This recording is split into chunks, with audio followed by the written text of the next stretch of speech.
Bonsoir à tous, nous sommes particulièrement ravis de vous retrouver sur RTI 1 en ce lundi de Pentecôte. La Côte d'Ivoire et le Niger travaillent à la normalisation de la situation après les incidents survenus en fin de semaine dernière. La ministre d'État, ministre des Affaires étrangères, de l'intégration africaine et de la diaspora, accompagnée des ministres Miss Belmondo Dogo et Alcide Djidji, a rencontré à la mairie d'Abobo une délégation ministérielle nigérienne conduite par le ministre de l'Intérieur et de la décentralisation. Au menu des échanges, ces incidents du mercredi 19 et du jeudi 20 mai dernier suite à un fake news. Des incidents qui ont fait un mort et plusieurs Nigériens blessés. Au nom du chef de l'État et du gouvernement, la ministre d'État, Kandia Kamara, a présenté les condoléances à la délégation ministérielle nigérienne. Cette rencontre s'est achevée par une visite des deux délégations dont les familles éplorées et des blessés d'Abobo, d'Adjamé et de Yopougon. Et puis, dans la continuité de la gestion de cette crise, le général Vagondo Diomandé, ministre ivoirien de l'Intérieur et de la Sécurité, a échangé avec son homologue du Niger aujourd'hui lundi. Il s'agit d'œuvrer à l'apaisement et à la consolidation des liens de fraternité historiques que ces deux pays entretiennent depuis leur accession à la souveraineté nationale. On s'intéresse à l'agronomie. L'ambassadeur de la France en Côte d'Ivoire s'est rendu à la station de recherche Marc Delorme spécialisée dans le cocotier. Un institut doté d'une grande technicité avec en son sein toutes les différentes variétés. De cette visite ressort l'idée d'une très prochaine collaboration. Lancine Bakayoko. Sur le site de la station de recherche Marc Delorme à Port-Bouët, le diplomate français a pu visiter toute la collection de cocotiers, observer les premiers résultats obtenus sur la diversité génétique du cocotier, étudiés grâce aux marqueurs moléculaires. Il s'est également imprégné de l'utilisation de l'outil biologie moléculaire pour l'amélioration du cocotier.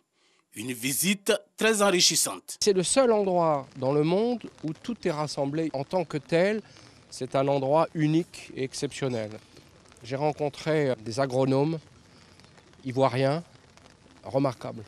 Il y a quelques années, un hectare produisait 0,4 tonnes et quelques années plus tard, un hectare produit 10 fois plus. Néanmoins, l'inventaire du matériel de laboratoire disponible pour le conditionnement du végétal ainsi que le renforcement des technologies réalisables à court terme ont été exposés. Un programme de coopération pourrait être développé avec la France, notamment sur le volet sécurisation du site. Nous avons subi beaucoup de pressions foncières dans cette zone-là parce que une approbation de lotissement a été signée pour 5 villages sur un domaine qui est classé patrimoine mondial, qui abrite la collection internationale pour le cocotier. Nous tenons beaucoup à la sécurisation du patrimoine international que représente la station Marc Delorme. La station Marc Delorme, c'est une superficie de 788 hectares située à l'intersection de Grand Bassam, Bingerville et Port-Bouët. Dans l'actualité internationale, en RDC, le bilan est encore provisoire. Au moins 20 morts et de nombreux dégâts à l'est de la République démocratique du Congo. Des coulées de lave sorties du volcan Nyiragongo ont fait directement 2 morts. Les autres décès découlent indirectement de cette catastrophe naturelle. Le gouvernement a dépêché une délégation de 8 ministres pour conduire sur place la réponse humanitaire.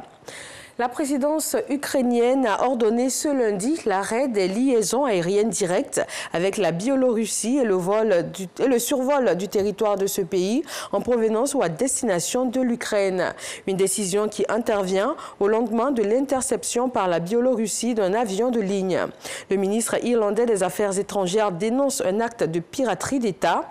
Réunis en sommet à Bruxelles, les dirigeants de l'Union européenne doivent examiner de nouvelles sanctions contre le régime de Minsk, alors que la Biélorussie assure avoir agi dans la légalité après une alerte à la bombe. Il prend la tête de l'Équateur. Le banquier de 65 ans, Guillermo Lasso, succède à la tête de ce pays à Lenín Moreno.